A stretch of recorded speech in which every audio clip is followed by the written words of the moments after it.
ఈరోజు ఈ కార్యక్రమానికి మన తెలంగాణ రాష్ట్రంలో ఆర్గానిక్ వ్యవసాయాన్ని ప్రోత్సహించడం కొరకు ప్రధానంగా భూమి ఎంత ఆరోగ్యంగా ఉంటే అంత బాగుంటుంది. అదేవిధంగా విత్తనం కూడా చాలా ముఖ్యమైనటువంటిది. భూమి ఆరోగ్యమైనటువంటి భూమి, విత్తనం దేశీయ విత్తనం అయితే రెండును ఆధారంగా చేసుకునే ఇది అభివృద్ధి చెందడానికి అవకాశం ఉంటుంది. దీనికి సంబంధించి దేశం మొత్తంలో తిరిగి దేశ విత్తనాలని ఏ విధంగా అభివృద్ధి పరచాలి, మళ్ళీ పూర్వవైభవాన్ని ఎలా తీసుకురావాలని దాని గురించి మన భారతీయ కిసాన్ సంఘంలో దేశీయ విత్తన ప్రముఖ అఖిల భారత కృష్ణ మురిహారి గారి పెద్దలు వారు మన తెలంగాణ రాష్ట్రానికి రావడం జరిగింది. దేశమంతా తిరుగుతూ మన దగ్గర ఈ కార్యక్రమానికి వారు వచ్చారు.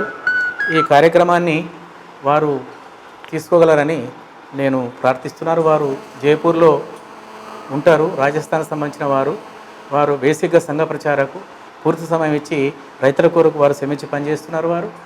వారు కోట దగ్గర ఒక 20 ఎకరాల స్థలంలో గో ఉత్పత్తులని ఎన్ని రకాలైతే ఈ దేశంలోనే అన్ని రకాల ఉత్పత్తులు అక్కడ ప్రయోగం నేర్పించడానికి శిక్షణ కేంద్రం ఉన్నది. అదేవిధంగా హార్టికల్చర్ సంబంధించిన కానీ వ్యవసాయానికి సంబంధించిన పంటలు ఎన్ని రకాల పంటలు ఉన్నాయి, అన్ని రకాల పంటల యొక్క ప్రాసెస్ యూనిట్స్ పండించడం అదొక క్షేత్రాన్ని వారు స్వయాన అక్కడ నిలబెట్టారు. ఆ పని చూస్తూ దేశమంతా తిరుగుతున్నారు. ఈ విధంగా ఈరోజు మన కార్యక్రమాన్ని తీసుకోవాల్సిందిగా నేను ప్రార్థిస్తున్నాను. आज हैदराबाद के इस बैठक में हमारे तेलंगाना के प्रांत अध्यक्ष और हमारे अखिल भारतीय मंत्री और क्षेत्र के संगठन मंत्री और यहाँ के सभी बहुत अच्छा जिनका इतना बढ़िया काम सब कर रहे हैं ऑर्गेनिक पर, मैं तो उनके सामने बहुत थोड़ा ही जानता हूँ जितना आप तो सब लोग जानते हैं, लेकिन मेरे को विषय मिला है केंद्र से तो मैं अपना विषय आपके बीच में रखूँगा, कोशिश करूँगा कि मैं कोई बात ठीक से रख सकूँ। पहली बात तो हमारा भारतीय किसान संघ का उद्देश्य इस प्रकार का कि किसान संघ के द्वारा और देश का और समाज का किस प्रकार से हम उत्थान कर सकते हैं। यानी हमारे 3 काम हैं, एक है संगठन बनाना, दूसरा है आंदोलन करना और तीसरा काम रहता है हमारा रचनात्मक, अपने प्रयत्न से देश के लिए हम क्या अच्छा कर सकते हैं वो रचनात्मक काम। तो रचनात्मक काम में ही ये काम आज का हमारा आता है कि किसान अपने साधनों के माध्यम से और अच्छी खेती करके और स्वयं का और देश का हित कैसे कर सकता है। तो ऐसा यह रचनात्मक काम में से यह काम आज का बीज का विषय मैं प्रारंभ करूंगा। मेरा जन्म एक गांव में ही हुआ है, साधारण गांव में जन्म हुआ मेरा और घर में खेती का काम ही होता रहा। तो स्वाभाविक रीति से मैं पढ़ते हुए और जब भी समय गांव में घर में जाने का समय होता तो मैं खेती का काम स्वयं करता रहता था। तो मैंने खेती को नज़दीक से देखा और गांव में कैसा देखा मैं वो वहाँ से आपको प्रारंभ करता हूँ कि भारत की जो रचना थी वो ऐसे अपने आप में एक स्वावलंबी और गांव का सारा साधन आत्मनिर्भर और स्वावलंबी रहे, ऐसी रचना बनी हुई थी।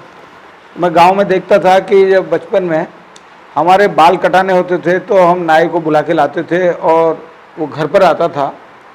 घर के बाहर हम बिछाकर बोरी बैठ जाते, पानी रख कर, सब लोग हिंदी समझ लेते हैं ना, तो वो आकर के हमारी हजामत बना के चले जाता था, लेकिन वो पैसा नहीं मांगता था हमसे।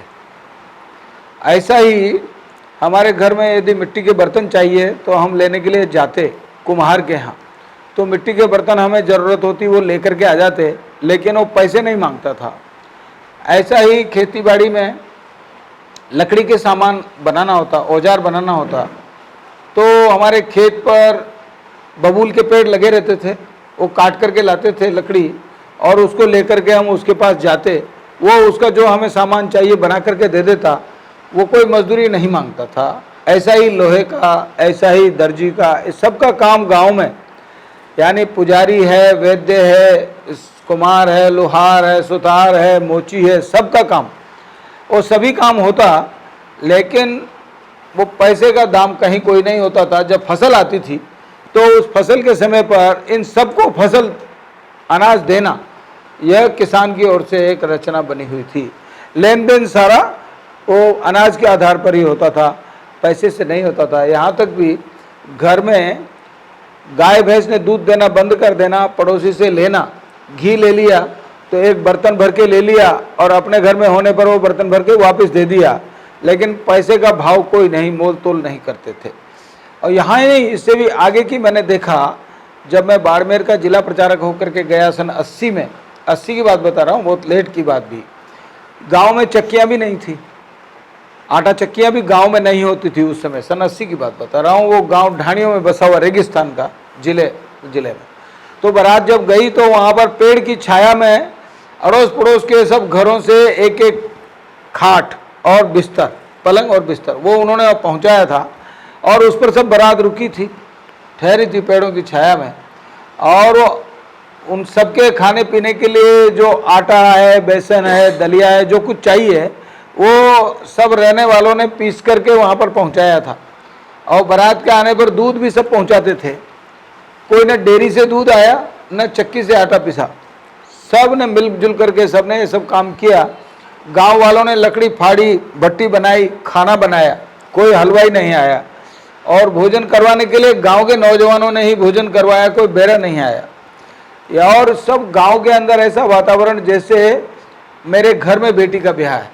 सारे गांव के अंदर ऐसा एक वातावरण रहता था कि यदि वो जमाई दामाद गांव में आएगा तो सारे गांव को लगता है कि हमारा दामाद है, ऐसा उसका स्वागत होता। तो मैंने बचपन में मेरे गांव में ये सारा देखा। तो गांव की रचना ऐसी थी जिसमें लेन देन का कोई नहीं। और ऐसा वो बारात लेकर के भी जो लड़का जाता तो गांव में पहले अपने गांव की कौन बेटी ब्याही हुई है उसको शगन देंगे और उसके बाद वहाँ पर शादी का आगे का फंक्शन होगा, यानी वो बेटी भी उसकी बहन है, ऐसा व्यवहार वो सामाजिक रीति से सबके द्वारा किया जाता। इसके कारण गांव में कोई अनाचार दुराचार होने की संभावनाओं की कल्पना भी नहीं की जा सकती थी। ऐसा गांव का एक होमोजीनियस एटमॉस्फेयर सारे गांव का रहता था। समय के अंतर ये इसमें सब बदल आया, बाजारीकरण होने लगा और उस बाजारीकरण में से हमारे गांव में कोई बेकार नहीं होता था जहां पर, क्योंकि लुहार का बेटा बचपन से देखते देखते, मैं जब खेती करता था, मेरे पिताजी खेती करते थे, मैं खेती करने लग गया, तो उसमें मुझे कोई ट्रेनिंग देने के लिए ITI नहीं करना पड़ा, उसके लिए करते थे। ऐसा ही लुहार का बेटा, सुथार का बेटा, कुम्हार का बेटा, नाई का बेटा स्वाभाविक सीख करके अपने कारोबार पर लग जाते थे, बेकारी नहीं होती थी गांव में। लेकिन कालांतर में गांव में स्थिति ऐसी बदली कि पढ़े लिखे बेरोजगार नौजवानों की फौजें गांव में खड़ी हो गई, पढ़े लिखे बेरोजगार नौजवानों की। और उसमें से फिर कंपनियां आ गई। कंपनियों ने फिर आकर के देखा कि ये बेरोजगार बैठा है, उसको कहा हम 5,000 देंगे, 7,000 देंगे, 10,000 देंगे। घर पे रहते हुए गांव के लोगों को बताओ कि ये हमारी कंपनी का बीज का यदि ये उपयोग करेंगे तो ज़्यादा उपज होने वाली है, ये हमारी कंपनी का बीज खरीदें और उसको उगाएं। कंपनियों ने उस बाजारीकरण में अपना बीज उतारा और वो बीज इस प्रकार का उतारा, उसकी गुणवत्ता कैसी, जो कंपनियों ने बाजार में बीज दिया किसानों के हाथ में, उस बीज के द्वारा दोबारा बीज का निर्माण नहीं होता। यानी हर बार आप कंपनी से बीज खरीदोगे तो आप खेती कर सकते हो, अन्यथा आपकी उपज कम होने वाली है।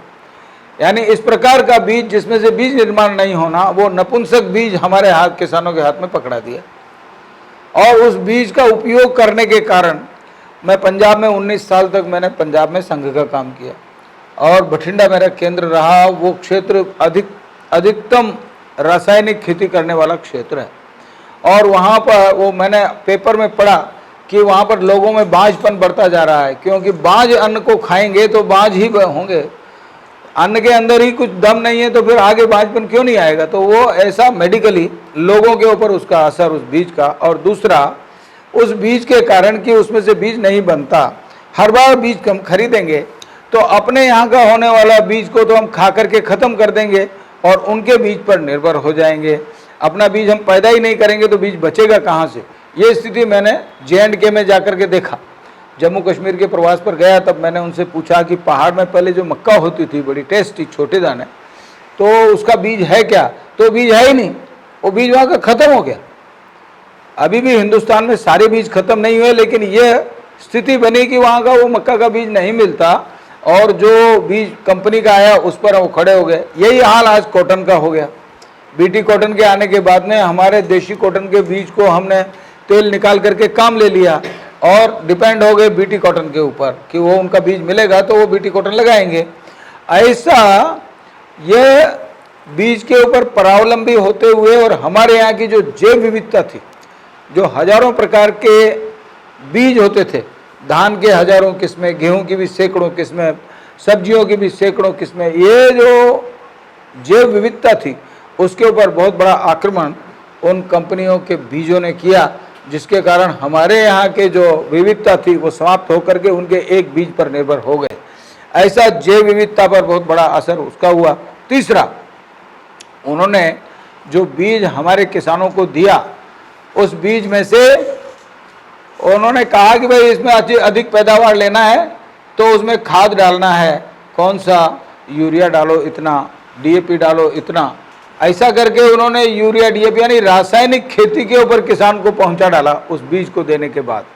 और रासायनिक खेती के साथ ही फिर और इससे आगे बढ़ करके उन्होंने कहा कि यदि इसमें कोई कीड़ा लग गया, बीमारी लग गई, तो इसमें इस दवाई का उपयोग करो। दवाई के नाम पर वो जहर किसान के हाथ में पकड़ा है, जिसका थोड़ा भी उपयोग करने के बाद बहुत किसान मर जाते हैं।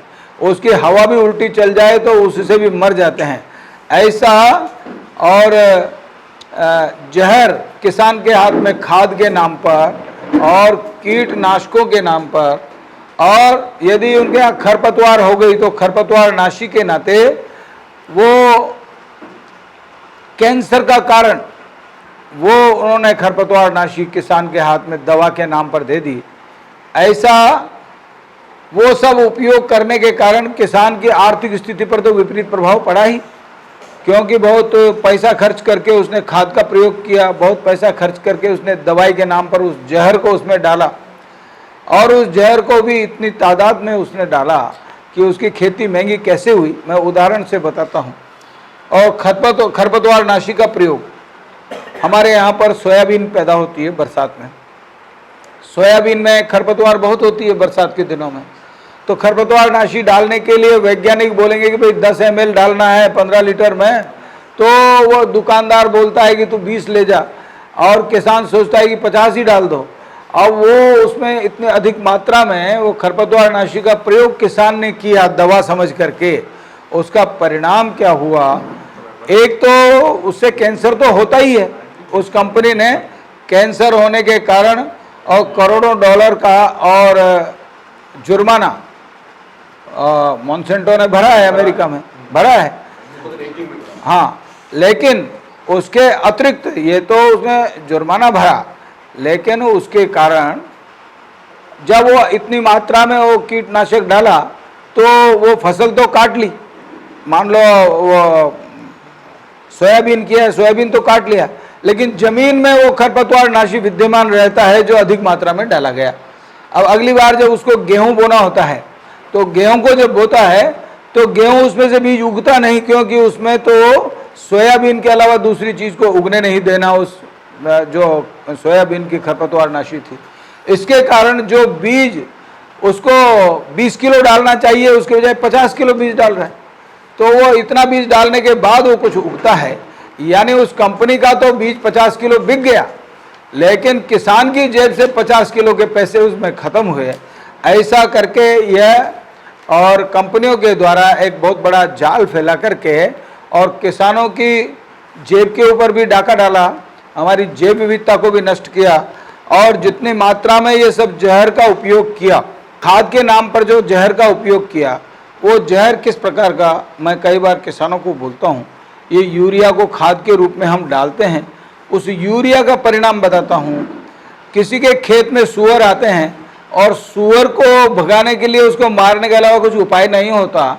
यदि आप आधा किलो यूरिया उसमें चावल मिला करके ढेरी लगा दो और सूअर को जहाँ से आता है वहाँ पर ढेरी लगा दो, वो खा करके जाएगा तो वापस नहीं आएगा। यानी वो आधा किलो यूरिया से सूअर मर सकता है, ऐसा वो जहर हमने खाद के नाम पर ज़मीन में उपयोग किया, और उसका परिणाम ये हुआ कि जो जमीन में सूक्ष्म जीवाणु हैं, हमारे लिए जो मित्र कीट हैं, वो सब उससे धीरे धीरे समाप्त हुए। जो केंचुआ जमीन में स्वाभाविक रीति से हमारा खेती का काम करता है, वो जमीन के अंदर चला गया, ऊपर नहीं आता, बहुत बड़ा नुकसान। और वो खाद के नाम पर जहर को हमने डाल करके किया, और उसके कारण जो लोगों में कैंसर और हाइपरटेंशन और ये सब बीमारियां बढ़ी, उसका परिणाम एक रेल के नाम से आपको पता लगता है कि जो टीवी पर कई बार आता है, पंजाब के किसानों ने ये सब उपयोग करने के कारण इतना कैंसर हुआ कि इलाज कराने के लिए उनके पास पैसे नहीं हैं, और वो इलाज कराने के लिए, फ्री में इलाज कराने के लिए बीकानेर आते हैं, और जिस रेल में आते हैं वो रेल पैसेंजर ट्रेन है, तो वो रेल जब चल करके आती है तो कोई स्टेशन मास्टर से पूछता है कि कैंसर वाली ट्रेन आ गई क्या, तो वो कैंसर वाली ट्रेन का टाइम बताता है। उस ट्रेन को कोई कैंसर नहीं, बैठने से कोई कैंसर नहीं होता, लेकिन उसमें सारी सवारियां कैंसर की होती हैं जो बीकानेर जाती हैं और आती हैं रोजाना। ये रोज का काम है। इतना कैंसर उसके कारण बढ़ा है। ये पंजाब से बढ़ता हुआ राजस्थान में भी उसी प्रकार के किसानों ने खेती राजस्थान में की, जो नहर आ गई, उसका परिणाम गंगानगर जिले में भी इस प्रकार का पेपर में छपता रहता है कि एक गांव में, पूरे गांव में कोई एक घर नहीं मिलता ऐसा जिसमें कैंसर का मरीज नहीं मिलता। यानी हर घर में एक पेशेंट कैंसर का, कोई बड़ा उम्र का, कोई छोटी उम्र का, कोई पुरुष, कोई स्त्री, कोई न कोई कैंसर का पेशेंट पड़ा हुआ है। ये स्थिति वहाँ न बनी है। इसी प्रकार से यदि ये विकास के नाम पर ये जहर का प्रयोग देश में हुआ, तो हमारे सारे देश में किस प्रकार के स्वास्थ्य के ऊपर हम खिलवाड़ हम कर रहे हैं, इसका अंदाज हम कर सकते हैं। यह आने वाले भविष्य के लिए बहुत बड़ा प्रश्न चिन्ह। इसके लिए हमको, ये भारतीय किसान संघ को ये विचार करना होगा कि यदि देश का भला करना है, किसान का भला करना है, तो उसको इस दिशा से हटा करके गौ आधारित खेती पर लाना होगा। ये गौ आधारित खेती परंपरागत है मेरे देश की। हमारे देश में मैं जब छोटा था, मेरे घर में गाय भैंस सब पशु होते थे, उनका गोबर से खाद बनता था जो हम खेत में डालते थे, और उसका जब बछड़ा होता था तो हमें बड़ी प्रसन्नता होती थी, हमारे घर में बैल काम में आएगा। बैलों से खेती होती थी हमारे घर में, तो बैल को बहुत अच्छे से बछड़े को तैयार करते थे कि वो खेती में काम आएगा। और बीज हमारे घरों में सब में होता था सामान्य रीति से। जो छोटे किसानों के पास नहीं होता था, तो हमारे बड़े किसानों के हमारे घर में भी आते वो लेने के लिए, और उनको तोल करके बीज के समय पर बीज दे देते थे, और फसल होने पर वो सवाया, हमारे यहाँ उसको बाडी कहते हैं, बाडी के रूप में उसके ऊपर सवाया करके 25% अधिक करके फसल आने पर वो वापस लौटाते थे। ये पद्धति प्रचलित थी देश भर में लगभग। पैसे का लेन देन कोई नहीं करते थे, और बीज को सुरक्षित रखते थे। मैं घर में देखता था कि बीज कैसे रखते थे, तो नीचे पाँव लगे हुए, वो एक कोठी उसको कहते थे, वो बनाई मिट्टी की, और उसके अंदर राख और नीम के पत्ते मिला करके बीज सारा उसमें रखते, सुखा करके, ग्रेडिंग करके, तैयार करके सब बढ़िया उसमें रखते थे, और उसको कोई नमी ना आ जाए इसके लिए पूरा सील कर देते थे, ऊपर से बंद कर देते थे सारा। जब बीज की जरूरत पड़ेगी तभी उसकी सील खोलते और बीज निकालते थे और उपयोग करते। यह स्वाभाविक सामान्य प्रक्रिया थी, कोई जहर डालने की जरूरत नहीं, कोई कुछ नहीं रखते थे। सामान्य नीम के पत्ते और राख का प्रयोग करके बीजों का संरक्षण करते थे। थोड़े बीज होते थे सब्जियों के वगैरह के, तो मटके में रखते थे, यही सब मिला करके मटकियों में बंद करके रख देते थे। ऐसा ये एक पद्धति सामान्य रीति से हमारे देश में जो प्रचलित थी, उससे हट करके जब हम कंपनियों पर आए, तो वहाँ से वापस हम किसानों को फिर से इस पद्धति को समझाना, सिखाना कि अपना बीज, अपना खाद, अपने साधनों से जब हम खेती करेंगे, उसी से हमारा भला होने वाला है। तो उस पद्धति को ध्यान में रखते हुए आज मैं बीज का विषय प्रारंभ करता हूँ। बीज का विषय एक इस प्रकार का है, किसी के पास थोड़ी भी जमीन है तो वो अधिक इनकम बीज निर्माण करके कर सकता है। सब प्रकार के बीज, बीजों में हर प्रकार के बीज आएंगे, जैसे फसलों के बीज हैं, फलों के बीज हैं, पौधे निर्माण करना है, नर्सरी का काम है, फूलों का काम है, सब्जी का काम है, औषधीय खेती का काम है। ऐसे ही जो वानिकी यानी इमारती लकड़ी के पौधे होते हैं, उसकी नर्सरी है, उसके पौधे बनाना है। और इसी प्रकार से पशुपालन में अपने पशुओं का भी, इस सभी प्रकार के बीज निर्माण का काम आर्थिक दृष्टि से। इसी प्रकार से सीप की खेती भी होती है, मोती की खेती होती है, मशरूम की खेती होती है, मधुमक्खी की खेती होती है। इन सब में बीज का महत्व रहता है, और वो सब किसान अपने से करेंगे तो थोड़ी ज़मीन और थोड़े संसाधन से भी अधिक इनकम वो कर सकते हैं। ऐसा ये बीज का एक काम है। तो अपना प्रयत्न ये है कि हर जिले में कोई न कोई कार्यकर्ता बीजों के निर्माण करने को आगे लेकर के आए और सभी किसानों को बीज बनाने की प्रक्रिया सिखा करके अपने बीजों का उपयोग वो सब करें, जैसे हमारे यहाँ पहले परंपरा से होता था, ताकि हम कंपनियों के ऊपर निर्भर न करते हुए अपने परंपरागत बीजों को कैसे अपग्रेड करें, यानी हमारे परंपरागत बीजों को अधिक उपज देने वाला हम कैसे बनाएं, इस सब प्रक्रिया का अभ्यास हम सब लोग कर सकते हैं। बहुत सरल है। इसको समझाने के लिए मैं पहले गाय से प्रारंभ करता हूँ। अभी भी यहाँ पर भी बात चली थी कि हम गिर गाय लाते थे राजस्थान से, यहाँ पर देशी गाय देते थे। तो मेरा ये कहना है कि जहाँ जिस क्षेत्र में जिस प्रकार की गाय है उसी को वहाँ पर अपग्रेड करना चाहिए, उसी को वहाँ पर संवर्धन करना चाहिए कि वो अधिक दूध देने वाली बने। दूसरे, क्योंकि उसका क्लाइमेटिक जोन अपना अपना रहता है हर एक का, चाहे फसल का हो, चाहे वो फलों का हो, चाहे वो पशुओं का हो, अपने अपने क्लाइमेटिक जोन। जैसे उदाहरण के तौर पर राजस्थान में भी दूध देने वाली नस्लें भिन्न भिन्न हैं। जैसे जैसलमेर और जोधपुर, वहाँ पर हमारे यहाँ थरपारकर नस्ल की गाय होती है। उसकी एक विशेषता है कि गर्मी कितनी भी पड़ेगी उसका दूध डाउन नहीं आता, नीचे नहीं आता। उसका दूध, गर्मी पड़ेगी तो उसका दूध उतना ही रहेगा, कम नहीं होने वाला। गर्मी को बर्दाश्त करने वाली, रेगिस्तान में रहने वाली वो गाय मैं देखता था। मैं जैसलमेर ज़िले में, जोधपुर ज़िले में प्रवास पर जाते हुए देखता था कि वो गाय आती थी, शाम को वो आएगी, दूध देगी, रात को वहाँ पर बैठेगी, चारा वगैरह जो कुछ खिलाना वो खिला देंगे।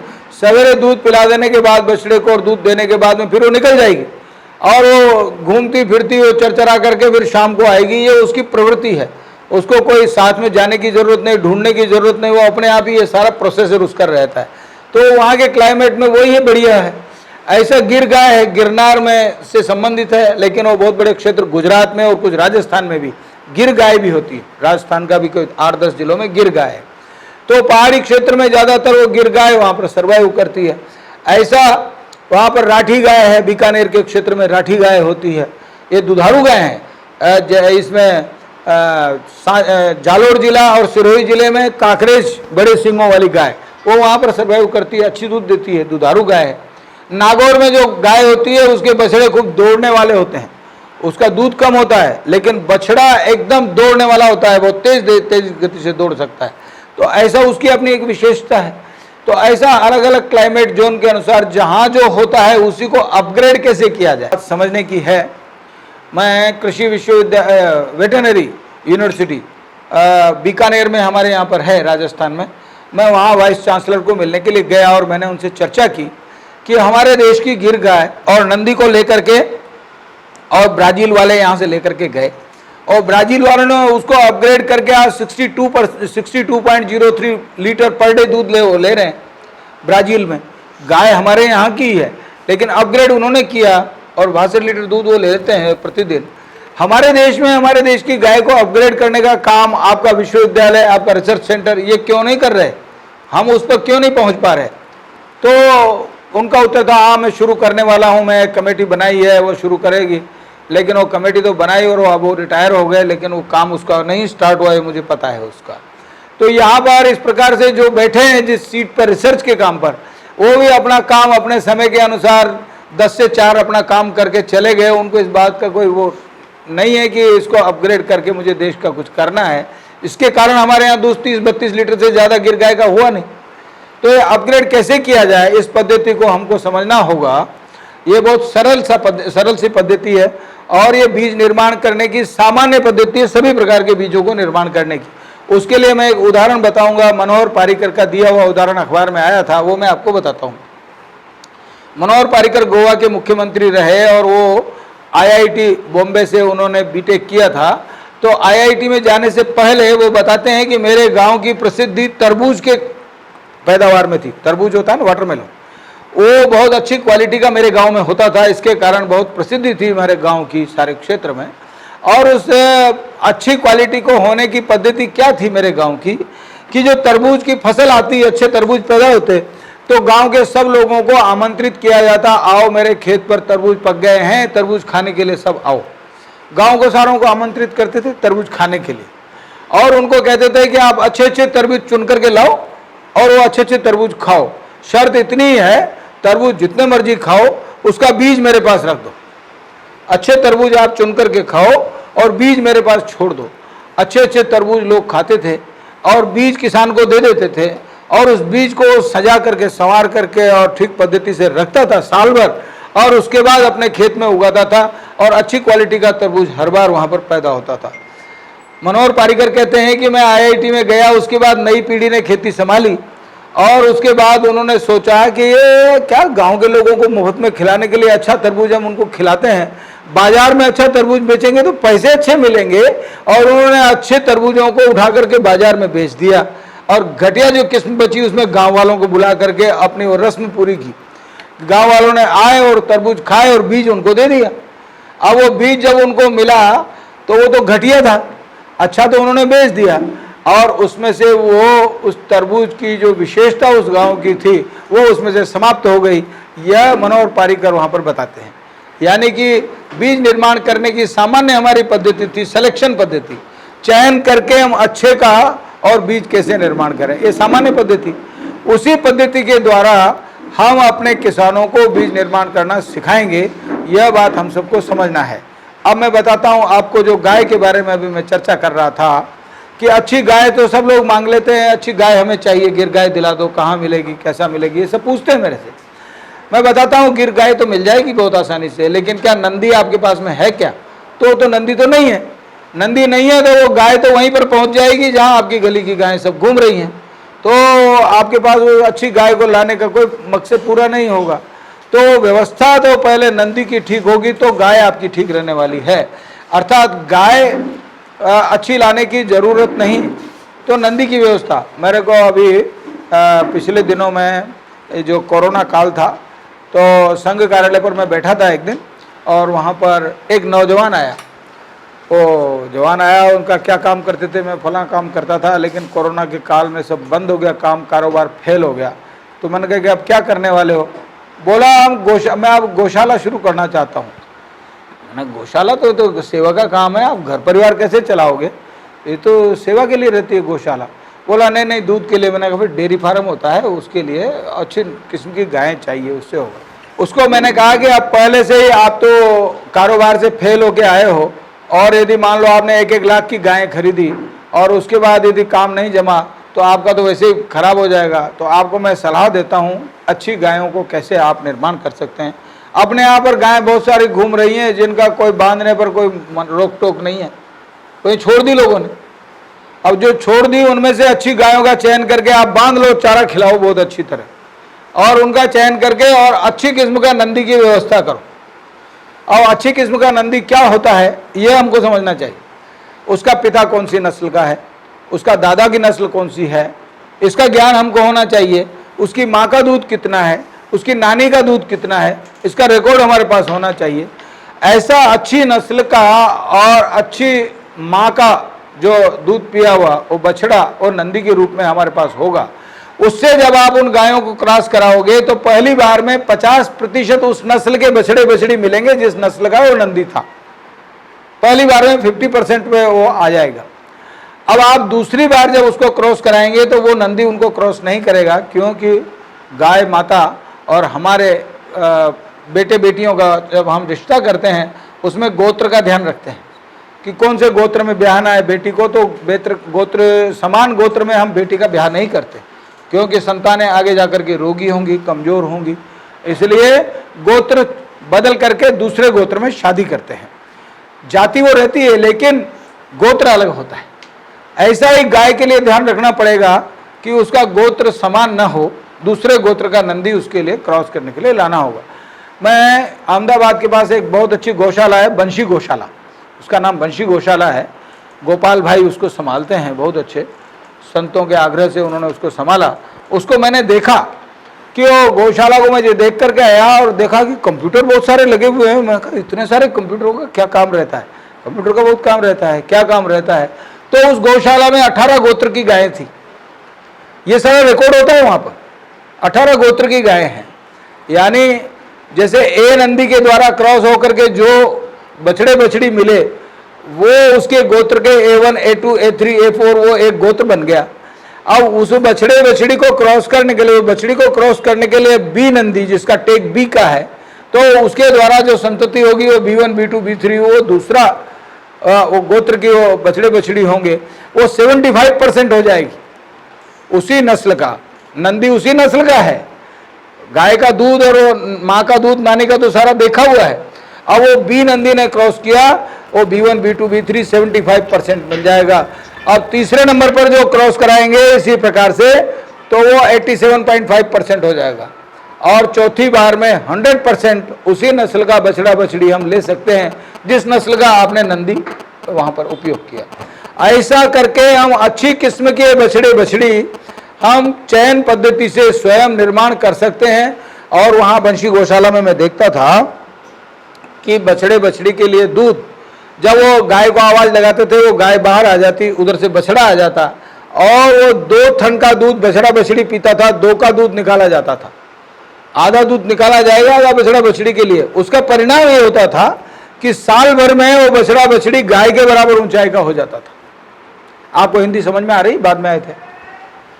वो बछड़ा बछड़ी एक साल में उस गाय के बराबर ऊंचाई का हो जाता था, यानी उसकी कीमत भी 60,000 70,000 बन जाती थी अच्छी किस्म की बछड़े बछड़ी का।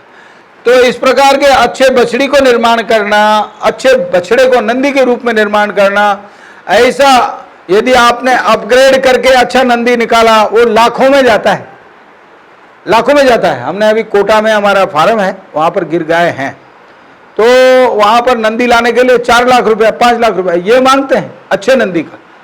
ये अच्छे नंदी की कीमत मिलती है।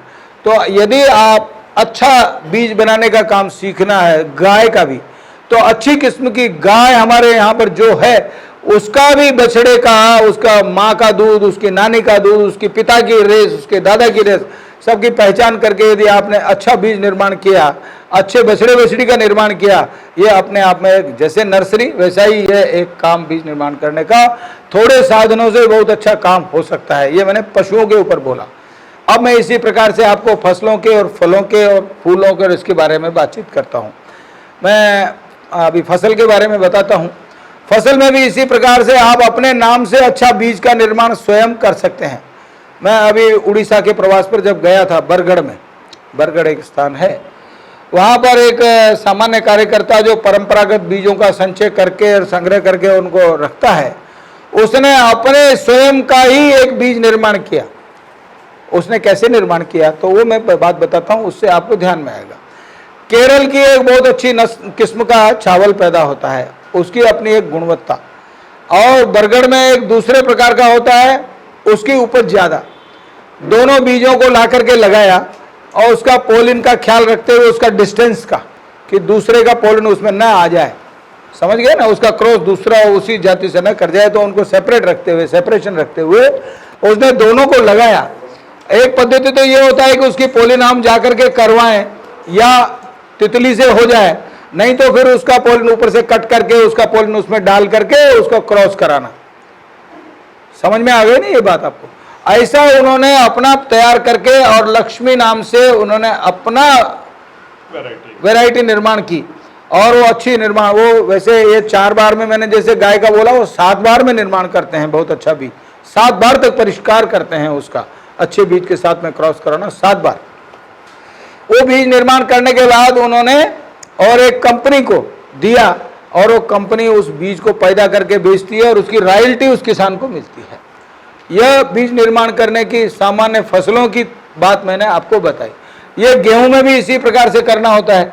गेहूं अच्छी क्वालिटी का लिया, उसकी बिजाई करेंगे और उसको पूरा फसल के समय देखते रहेंगे, चेक करते रहेंगे। अच्छी क्वालिटी के लिए हमारे यहाँ एक तो क्या है कि बड़ी गलत आदत है, यहाँ पर भी सब जगह पानी का उपयोग लोग बहुत ज़्यादा करते हैं। खेती में पानी इतना चाहिए नहीं होता जितना कि वो दुरुपयोग करते हैं। हमारे यहाँ रेगिस्तान में पानी कम होने के बावजूद भी किसान सरलता से समझता नहीं कि उसमें फ्लड इरिगेशन कर देते हैं।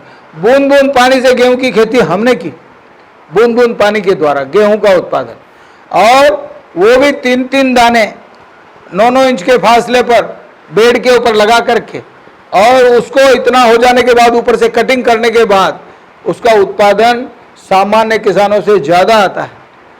इसलिए थोड़े पानी से, थोड़े बीज से, यानी लगभग 2-2.5 किलो बीज हमारा 1 बीघा में लगता है, जहाँ पर 50 किलो डाल देते हैं, और थोड़े बीज से, थोड़े पानी से अधिक उपज कटिंग करके पद्धति से।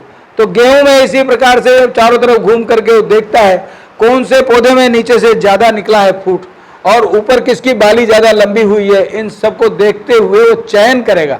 चयन करके उनके ऊपर धागा बांध के आएगा जो अच्छी किस्म के हुए, और धागा बांध के आने के बाद में जब वो पक जाए तब उसको अलग अलग थैली में कटिंग करके बालियां उसकी लाएगा, और उसके बाद उनको अलग अलग तैयार करके ग्रेडिंग करके और फिर गिनती काउंट करेगा कि किसमें ज़्यादा पैदा हुआ है।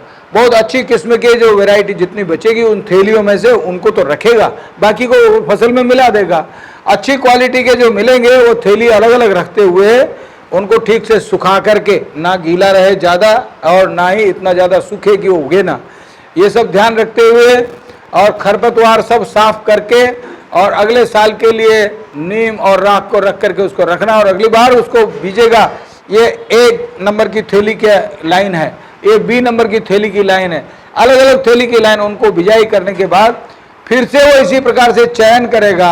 ऐसा 4 बार चयन करने के बाद फिर उसका अच्छा गेहूं उसमें से निर्माण हो जाएगा, और वो अपने नाम से उस बीज को चला सकता है, अच्छी बढ़िया बीज तैयार करके। ऐसा अनाज के बारे में बीज तैयार करने की साधारण चयन पद्धति है जिसका हम उपयोग करके बीज निर्माता बन सकते हैं।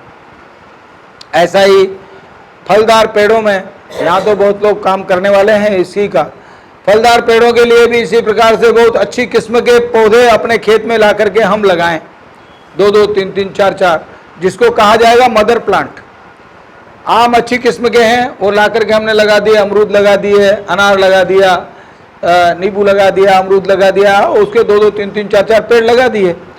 वो पेड़ अच्छी तरह से डेवलप हो रहे हैं, और फिर देशी बीज हमारा जो होता है, जैसे आम है तो देशी आम की गुठली जो बीज रहता है उसको उगा करके और उसके ऊपर क्रॉस करते हुए, क्रॉस करने की साधारण पद्धति है।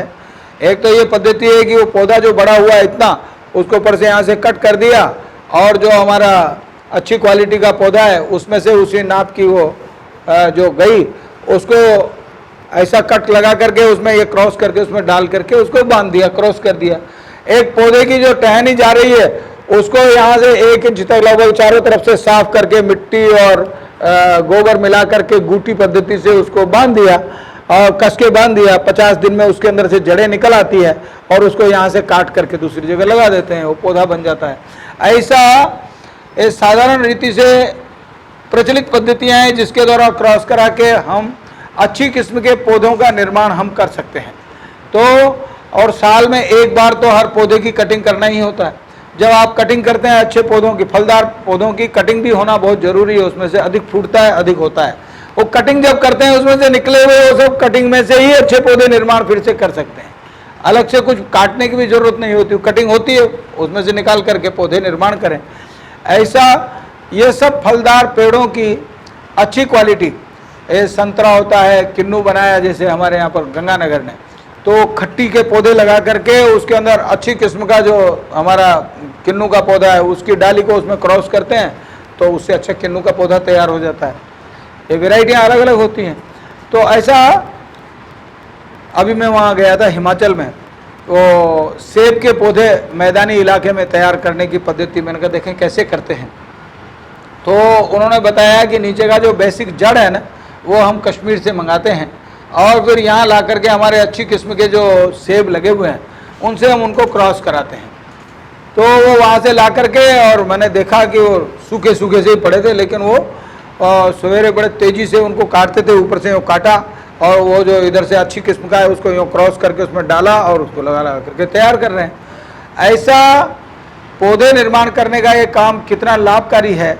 मैं जिनके घर पे गया था वो हाथ से सारा काम करते हैं, 1 करोड़ के पौधे सालाना बेचते हैं, हरिमन शर्मा जिसके घर पर मैं ठहरा।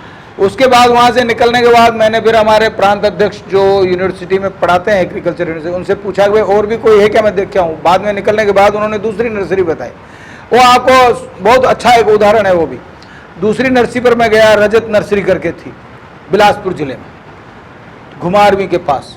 और वो व्यक्ति जो था वो सुनार परिवार का था। सुनार का मतलब सोने चांदी का काम करने वाले। उसके पिताजी तो नौकरी करते थे, उसका एक भाई सुनार का काम करता, एक भाई नौकरी करता, और ये जो था ये केवीके में एक बार देखने के लिए चला गया। वो पालमपुर यूनिवर्सिटी का कोई सेंटर था, वहाँ पर टिश्यू कल्चर के पौधे निर्माण करने की एक ट्रेनिंग हो रही थी। वो उसमें रहा और उसने देखा, उसको देख करके वो पिताजी से आकर के कहता है कि मेरे लिए थोड़ी ज़मीन खरीद दो और कमरे बना दो, मैं तो वो पौधे निर्माण करूँगा टिश्यू कल्चर से। ये मैं वहाँ देख करके आया। वो उन्होंने लगभग 60-70 हज़ार लाख रुपया खर्च किया पिताजी ने, और वो ज़मीन खरीद करके कमरे वगैरह बना करके उसको दिया, और वो लेबोरेटरी में देखने के लिए गया। वैसे जानने नहीं देते उसमें किसी को, लेकिन मेरे को उन्होंने वो सारा दिखाया। मैंने बाद में उनसे पूछा कि आप वो शुरुआत बताओ कहाँ से कैसे किया आपने इस काम को, क्योंकि आपके घर में परंपरागत खेती होती नहीं, किसी ने खेती की नहीं घर में, तो आपके घर में तो खेती का काम नहीं था, लेकर के किया। उसने वो बताया वहाँ से, वो 10वीं पढ़ा हुआ आदमी है, 10वीं पढ़ा हुआ, लेकिन वो देख करके उसको लगन जमी। ये मैं इसलिए बता रहा हूँ कि किसी भी नौजवान को आप यदि एक बार प्रेरणा पैदा कर दें तो क्या कर सकता है। आज वो 4 करोड़ के पौधे बेचता है, 4 करोड़ के पौधे बेचता है वो, और वो नर्स उसकी जो लेबोरेटरी है वो MSc बायोटेक के 6 कर्मचारी उसके पास काम कर रहे हैं। वो 10वीं पढ़ा हुआ है, लेकिन 6 उसके पास MSc बायोटेक के नौकर उसके पास काम कर रहे हैं, और सैकड़ों नौकर और दूसरे काम कर रहे हैं जो उसमें खेत में चाहिए।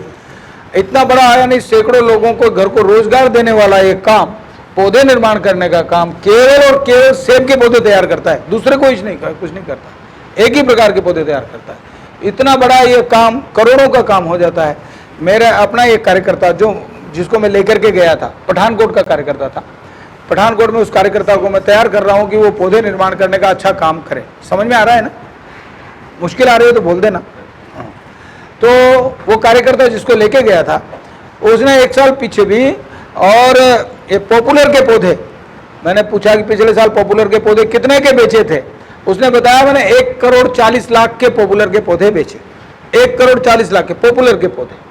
पॉपुलर आप समझते हैं ना, सीधा ऊपर जाने वाला पौधा जिसके माचिस की तीली बनती है, ऐसा बहुत 5 साल में वो मैच्योर हो जाता है। तो एक एक पौधा कोई 5-5 हज़ार का बिक जाता है। उससे वो प्लाईवुड बनती है और उसमें काम आता है, प्लाईवुड में काम आ जाता है। मेरा कहने का भाव क्या है कि वो एक वैरायटी के पौधे उसने, और ये जो पौधे बनाए, इस पौधे में ना कोई बीमारी लगती, ना कोई उसमें कोई जहर छिड़कना है, दवा छिड़कना है, कोई ज़रूरत नहीं है।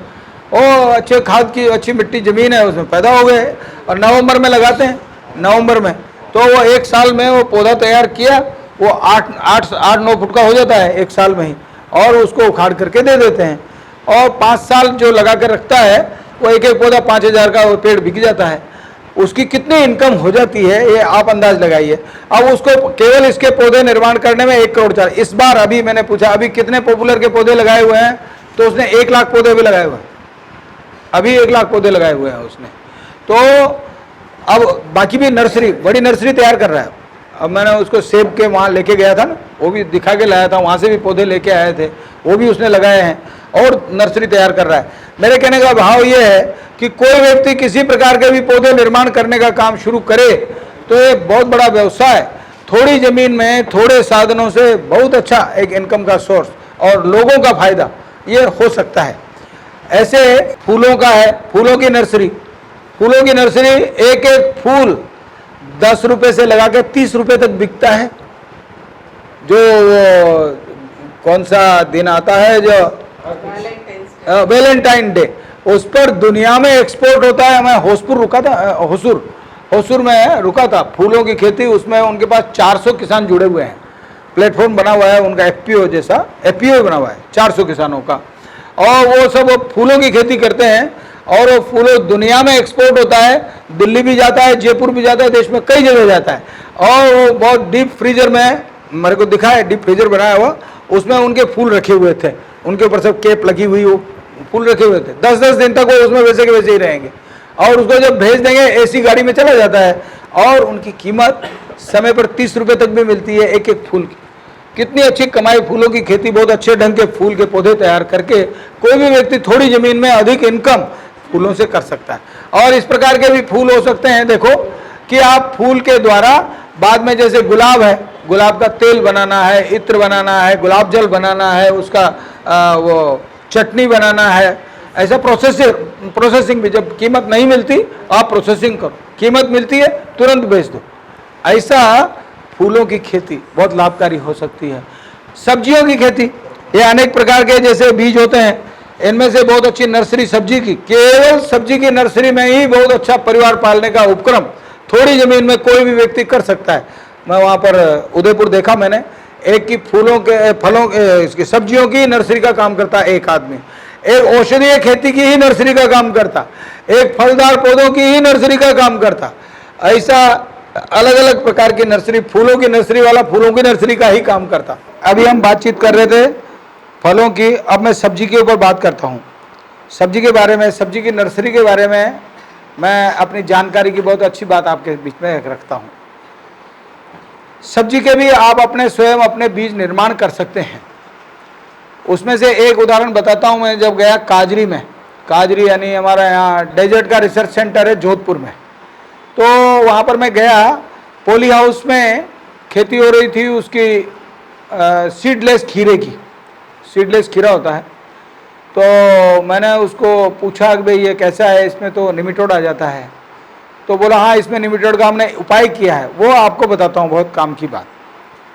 वो जो एक सीड है ना, वो 7 रुपये से लगा करके 13-14 रुपये तक का वो आता है उसके लिए, वो विदेशी बीज है, वो बहुत महंगा होता है। अब वो एक बीज लगाया और उससे एक बेल ऊपर चढ़ती है। उसने वहाँ पर जो नया बात काम किया वो आपको समझने का है। निमेटोड ना आए इसके लिए उसने वैरायटी तैयार की। वो क्या किया, अपना जो कद्दू होता है ना, कद्दू, देशी कद्दू, यहाँ क्या कहते हैं उसको, कद्दू ही बोलते हैं। तो देशी कद्दू होता है, वो कद्दू के बीजों को उगाया और कद्दू का पौधा इतना बड़ा हो गया, और इतना बड़ा हो जाने के बाद उसमें कट लगा करके वो जो सीडलेस की एक बेल थी उसमें से जगह जगह से आंखें निकाल ली। आंख निकालने का मतलब समझ गए ना, इतना इतना पीस उसका जहाँ से जॉइंट हो काट लिया और वो वहाँ लगा करके क्लिप लगा दिया, प्लास्टिक का क्लिप होता है वो उसके ऊपर लगा दिया। उसमें से वो सीडलेस खीरा उसने स्टार्ट किया।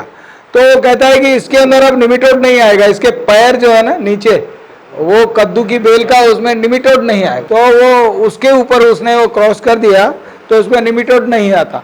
ऐसा करके उसने, अब मैंने उसको पूछा कि भाई ये आपने सब में लगाया? बोला वो क्या है कि एक बेल में से एक ही बनाते हैं। मैं क्यों? बोला कंपनी केस ना कर दे, डरते हैं। जिसने वकालत कर लिया ना वो सोचता है कि एक चांटा लगाया तो धारा 314 लगेगा कि 312 लगेगा, वो सोचता है। तो चांटा मारना का नहीं, वो एक बार सोचता है अच्छा एक बार और मार देने तो फिर केस अच्छा बनाएंगे। और किसान को नहीं सोचना है, और एक ही बेल में से आप 20-25 पौधे तैयार कर सकते हैं। मैंने कहा कि हम तैयार करेंगे, कौन केस करता है देखते हैं। तो समझ गए बात आप, एक बेल से 20-25 पौधे सीडलेस के और जिसमें निमेटोड नहीं आएगा वो अपना तैयार कर सकते हैं। हमारे ऐसे बिहार के कार्यकर्ता हैं मुकेश, उन्होंने ब्रिंजल का पौधा लगाया, बड़ा हो जाने के बाद ऊपर से क्रॉस करके ऊपर टमाटर क्रॉस कर दिया। तो बोला नीचे बैंगन लगेंगे ऊपर टमाटर लगेंगे। और अपना, मेरा कहने का मतलब किसान को वैज्ञानिक बनना पड़ेगा। एक लौकी बहुत लंबी लगती है, उसको हर व्यक्ति खरीद नहीं सकता, इतनी लंबी लगती है, 6-6 फुट हो जाती है, 6-6 फुट की लौकिया है। अब 6 फुट की को कोई खरीद के ले जाता नहीं। अब क्या करना, तो जो अधिक मात्रा में लगने वाली छोटी है उसके साथ उसको क्रॉस कर दो, तो आपको ज़्यादा क्वांटिटी में मिल जाएगी, क्वांटिटी बढ़ जाएगी, थोड़ा सा उसकी लंबाई बढ़ जाएगी और उसकी क्वांटिटी बढ़ जाएगी। ऐसा किसान को स्वयं वैज्ञानिक बनकर के, सब्जियों के भी पौधे हमारे कार्यकर्ता हैं, आप उनसे कभी फ़ोन से ही पूछ सकते हैं, फौज से रिटायर होके आए और वो खेती करते हैं, मोती सिंह जी जैविक प्रमुख रहे पहले।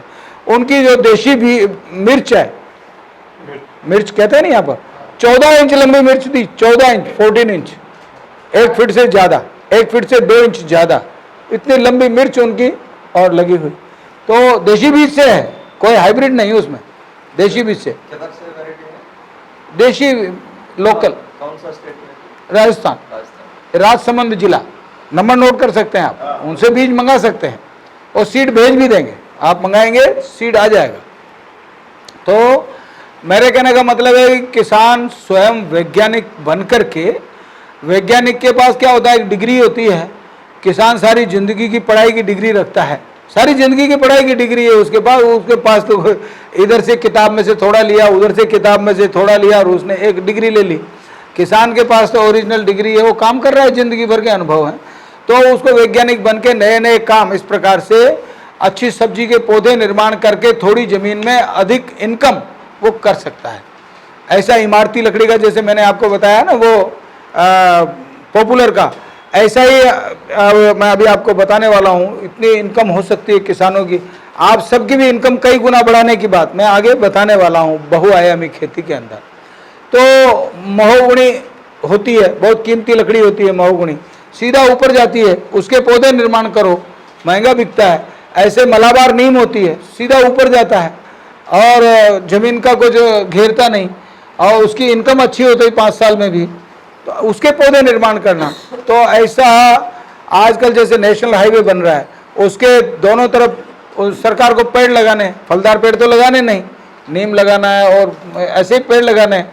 अच्छे यदि लाखों पेड़ आप निर्माण करते हैं और इंडिया मार्ट पर आप सर्च करते हैं, मेंबर बनते हैं, लाखों पेड़ों के ऑर्डर आपको मिल सकते हैं। सरकार को सब जगह रोड के किनारे लगाने के लिए चाहिए। ऐसा ये जो नर्सरी का काम है, ये अनेक प्रकार की नर्सरी उसमें बन सकती है और थोड़ी ज़मीन में भी अच्छी कमाई कर सकते हैं। यहाँ तक कि पौधे आपने नीचे तैयार किया, उसके बाद अपनी घर की छत पर ग्रीन नेट शेड लगा करके उसके अंदर पौधे रख दो, छत का भी उपयोग कर लो, पौधे वहाँ पर भी, उसमें भी फंगस नहीं आएगी, बढ़िया बनते रहेंगे पौधे ऊपर। ऐसा थोड़ी ज़मीन में थोड़ी जगह में अधिक इनकम, यह बीज निर्माण करने की एक साधारण पद्धति है। ऐसा फलों का, फूलों का, सब्जी का, इमारती लकड़ी का, सभी की नर्सरी का काम किसान यदि करता है तो उसकी आमदनी कई गुना बढ़ सकती है। अब मैं आपको बीज के बाद अगला विषय शुरू कर देता हूँ, कोई ब्रेक की तो ज़रूरत नहीं ना। ये सब जो अपने जो बीज हैं यहाँ के, उन बीजों के अंदर देशी बीजों में देशी खाद का होना, गो आधारित होना, ये अत्यंत आवश्यक है। और हम तो पहले से ही ये कह रहे हैं कि किसान को जितनी चीज़ों की ज़रूरत है उसके घर में से ही वो सब चीज़ें निर्माण होनी चाहिए। हमारे यहाँ ज़्यादातर लोग जैविक करने वाले ही हैं, इसलिए मैं जितना बोलूँगा उससे ज़्यादा शायद आप कर चुके होंगे, लेकिन फिर भी मैं आपको दोहरान करवा रहा हूँ। गो आधारित खेती, मेरे से कई लोग बातचीत करते हैं कि हम यदि गो आधारित खेती करेंगे तो उपज कम हो जाएगी। लोग कहते हैं कि 2 साल में 3 साल तक उपज कम होती है। ये सब झूठ भ्रम फैलाया है। कितना भ्रम फैलाया है, ये जो फर्टिलाइजर की जो लॉबी है ना देश में, हिंदुस्तान में, उसने एक भ्रम पैदा कर दिया भारत में कि बिना यूरिया डीएपी के तो खेती हो ही नहीं सकती। ये सफ़ेद झूठ उन कंपनी वालों ने, जो ये लॉबी बनी हुई है इसकी केमिकल फर्टिलाइजर के लिए, इसके लिए उसने ये देश भर में भ्रम पैदा कर दिया किसानों में, बिना डीएपी के। ऐसा ही एक दूसरा भ्रम फार्मास्यूटिकल कंपनियों ने फैला दिया, बिना एलोपैथी के कोई ठीक होता ही नहीं, ये भ्रम फैला दिया। जबकि मैं वैद्य हूँ, मैं चैलेंज के साथ खड़ा होकर वैद्य मीटिंग में जब जाता हूँ कभी तो मैं बोलता हूँ कि ये सफ़ेद झूठ है, बिल्कुल झूठ है। मेरे पास हार्ट के पेशेंट बहुत सारे आए, सैकड़ों मरीज। हार्ट का कोई पेशेंट आज, कोई भी यदि 60 साल की उम्र है और किसी डॉक्टर के पास में चला जाए, फिजिशियन के पास में, और वो वैसे ही कह दे कि मेरे को यहाँ थोड़ा सा दर्द हो रहा है, वहाँ लेटा करके वो कहेगा एंजियोग्राफी करना है, ये करना है, और फिर उसके बाद कहा अब लेटे रहो, हिलना नहीं, आपके एंजियोप्लास्टी होनी है, इसमें वो छल्ला डलेगा और आपके तो 3-4 जगह है इसलिए आप बाईपास होना है, ये वो कहेगा। ये अमूमन आम बात है। और लाखों रुपया उनसे निकाल लेगा और वो कहेगा कि सारी ज़िंदगी आपको ये 2-2.5 हज़ार की गोलियां खून पतले रहने के लिए ये आपको खानी पड़ेगी, जब तक जियो तब तक खाओ, ये टांग देता है साथ। मेरे पास जितने मरीज आए हैं हार्ट के, मैं आपको ये बताता हूँ, उनकी एंजियोग्राफी रिपोर्ट 95%, 90%, 85% ब्लॉकेज की उन्होंने रिपोर्ट मुझे बताई और उसके बाद मैंने उनको इलाज बताया। और इलाज क्या बताया आप सुनोगे तो, कौन सी दवाई बताई, तो साधारण, अभी मैंने कल बताया था तो उसको दोबारा मैंने पूछा था, लहसुन का रस नहीं निकलता तो उसकी चटनी बना लो, ये अभी मैंने फ़ोन करके बोला, पंजाब का फ़ोन था। लहसुन का रस गार्लिक, और अदरक का रस जिंजर, नींबू का रस लेमन, और सेब का सिरका, ये दुकान पर मिलता है तैयार सिरका, एप्पल सीडर आप कुछ नहीं करते। हाँ, वो मिलता है तैयार। चारों चीज़ों को 200-200 ml ले लेने के बाद, अब वो लहसुन का रस नहीं निकलता तो मैंने कहा वो 200 की जगह 500 ग्राम उसको निकाल करके और पीस करके उसके साथ मिला करके उसके बाद बना लेना। ये मैंने अभी बोला उनको। तो ये इसका जूस बना करके उसको गर्म करना, 800 ग्राम का 500 ग्राम रह जाए, उसमें 500 ग्राम शहद मिला करके 2 चम्मच सवेरे 2 चम्मच शाम, 2 महीने लेने के बाद में मैंने एंजियोग्राफी रिपोर्ट देखी, 0% कर दिया। 0%। कोई एलोपैथी नहीं कर सकता, चैलेंज है हमारा। एलोपैथी में कोई भी ब्लॉकेज को साफ नहीं कर सकता, वो केवल खून को पतला कर सकते हैं और साइड में से बाईपास निकाल सकते हैं, लेकिन वो साफ नहीं कर सकते। और ये इन 4 चीज़ों से उस ब्लॉकेज को साफ कर दिया हमने सैकड़ों मरीजों को। एक दिन अभी मैं जब यहाँ प्रवास पर निकलने लगा तो जयपुर से चला, हमारे एक कार्यकर्ता ने फ़ोन किया कि मेरी बहन को 1 महीने से खांसी नहीं रुक रही, एलोपैथी की दवाइयाँ सब ले ली, खांसी नहीं रुक रही, 1 महीना हो गया। मेरे को फ़ोन आया, मैंने कहा कि उनको सीधा मेरे से बात करने के लिए नंबर दो, बात करें मेरे से। बात करके मैंने उसकी खांसी समझ करके उसको बोला 5 मिनट में खांसी रुक जाएगी। 5 मिनट। उसको आश्चर्य हो रहा था, 1 महीने की दवाइयों ने ठीक नहीं किया, ये 5 मिनट की बात कर रहे हैं। मैं कहा 5 मिनट में रुकती है खांसी। क्या किया, तवा जो होता है ना लोहे का, वो चढ़ाया आग के ऊपर, गर्म हुआ। गर्म होने के बाद उसके ऊपर हल्दी का पाउडर आधा चम्मच उसके ऊपर डाला, वो जला। हाँ, टर्मरिक पाउडर वो डाला, वो जला, उसका धुआं निकला। मैंने कहा वो धुआं मुंह से खींचना और नाक से छोड़ना, मुंह से लेना नाक से छोड़ना है, बस इतना एक ही बार कर लो। उसने वो किया, 5 मिनट बाद खांसी रुक गई। 1 महीने से एलोपैथी ने नहीं रोकी, वो 5 मिनट में रुक गई। उसका धुआं वो लिया, इनहेल खींचा, 5 मिनट में खांसी रुक गई। ऐसा मैंने आपको 2 उदाहरण बताए हैं।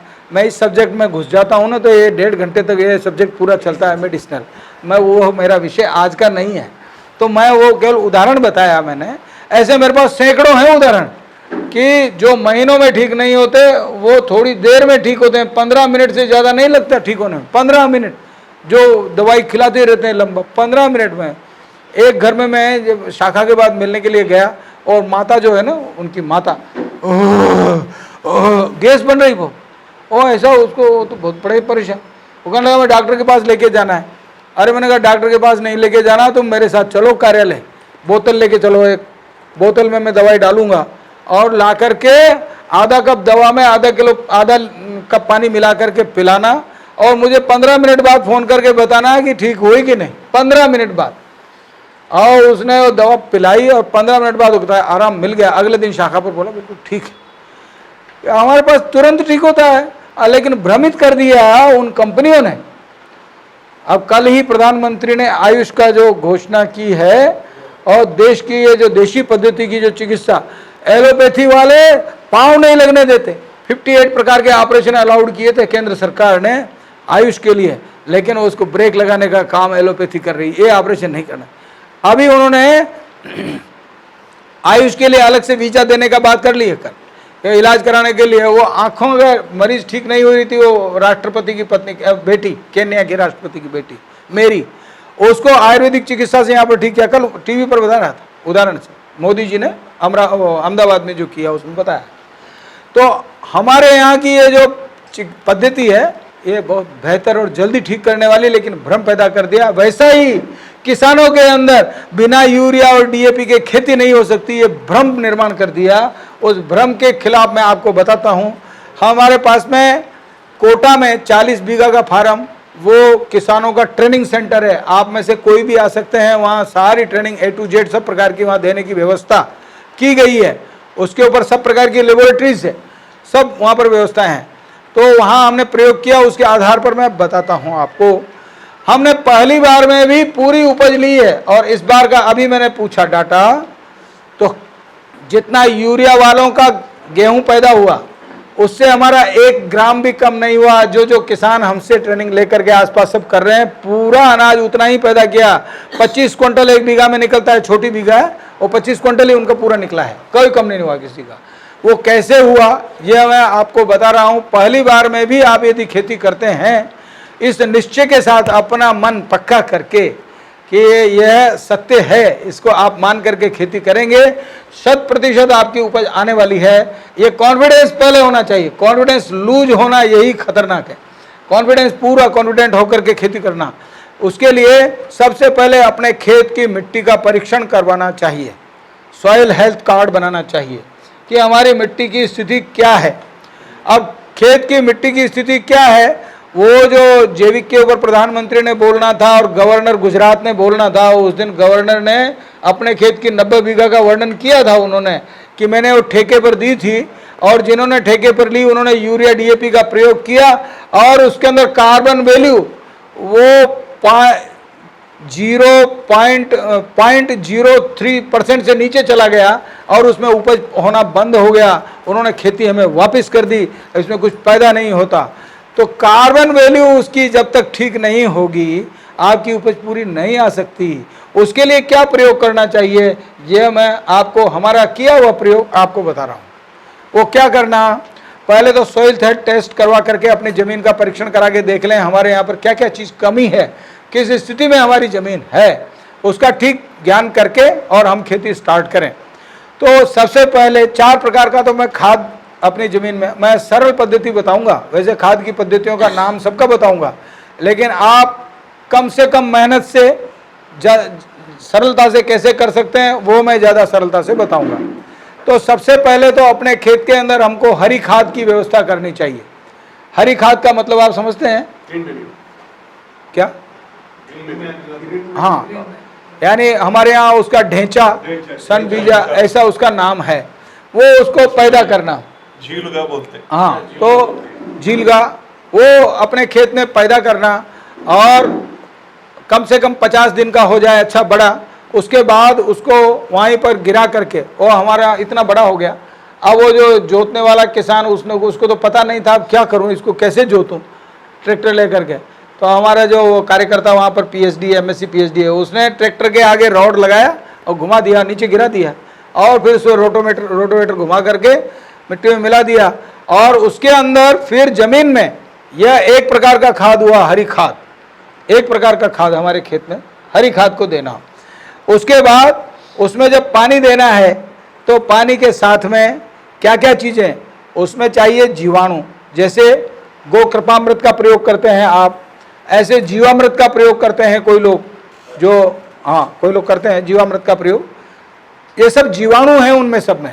ऐसे एक वेस्ट डिकम्पोजर आता है, वेस्ट डिकम्पोजर में भी जीवाणु होते हैं। ऐसे आप किसी भी प्रकार का प्रयोग कर सकते हैं, चाहे आप गोकृपामृत का प्रयोग करें, श्रद्धा से करें, अच्छी बात है, जीवामृत का प्रयोग करते हैं बहुत अच्छी बात है, करें। और नहीं तो यदि आपके यहाँ कई जगह देशी गाय ही नहीं है, अब वो जीवामृत बनाएं कैसे, गोकृपामृत बनाएं कैसे, तो मैं कहूँगा आप वेस्ट डिकम्पोजर तैयार करो, वेस्ट डिकम्पोजर तैयार करके उसका उपयोग करो, जीवाणु होने जरूरी है। और उस पानी के साथ में उस खेत में जिसमें आपने उसको रोटोवेटर को घुमाया है, आप उसमें वेस्ट डिकम्पोजर, गोकृपामृत, जीवामृत उसमें छोड़ दीजिएगा, वो उसमें डिकम्पोज होकर के बहुत अच्छा खाद उसमें अपने आप बन जाएगा। यह एक प्रकार हो गया। अब मैं जीवामृत का वर्णन तो मुझे करने की जरूरत नहीं, शायद ऐसा लगता है सब लोग जानते हैं यहाँ जो बैठे हुए हैं। जीवामृत में गोबर, गोमूत्र, गुड़, बेसन और मिट्टी बड़ पीपल के नीचे की, इसका वो घड़ी की सुई की दिशा में क्लॉकवाइज मंदिर की परिक्रमा की दिशा में आधा घंटा सवेरे आधा घंटा शाम घुमाना। ऐसे वेस्ट डिकम्पोजर को भी घुमाना होता है, गुड़ 200 लीटर में 2 किलो गुड़ डाल करके और वेस्ट डिकम्पोजर डाल करके घुमाना होता है, तो वो उसमें मल्टीप्लाई हो जाता है, जीवाणु मल्टीप्लाई होते रहते हैं। फिर उसको अपन खेत में काम लेते हैं। तो खेत में जब भी पानी जाएगा, जब भी आपको उसमें पानी की ज़रूरत है, उसका पूरा करना है, तो आप इन जीवाणुओं के द्वारा करें, चाहे जीवामृत के द्वारा, गोकृपामृत के द्वारा या वेस्ट डिकम्पोजर के द्वारा। यदि आप फ्लड इरिगेशन करते हैं तो उसके साथ बहा दो, यदि आप ड्रिप और फव्वारे का उपयोग करते हैं तो छान करके उसके साथ जोड़ दो, नहीं तो आप उसको अपना स्प्रे की मशीन में लेकर के उसको स्प्रे कर दो। ऐसा करके इसका प्रयोग, ये 2 प्रकार की खाद मैंने आपको इसमें बता दी।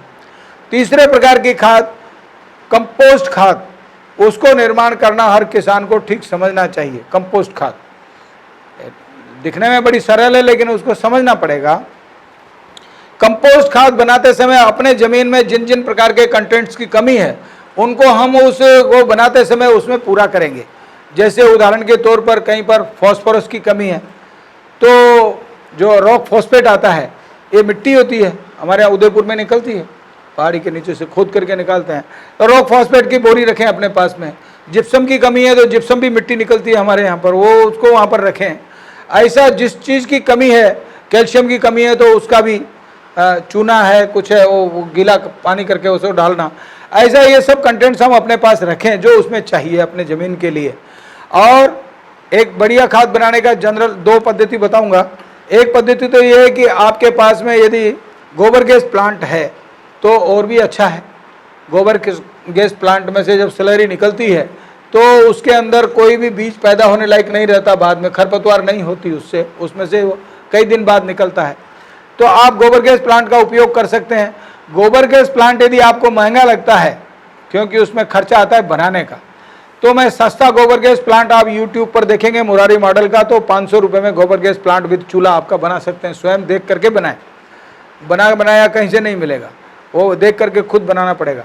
क्या है कि गोबर गैस प्लांट एक सिंपल गोबर का डाइजेस्टर होता है। वो डाइजेस्टर किस चीज़ का बना हुआ है?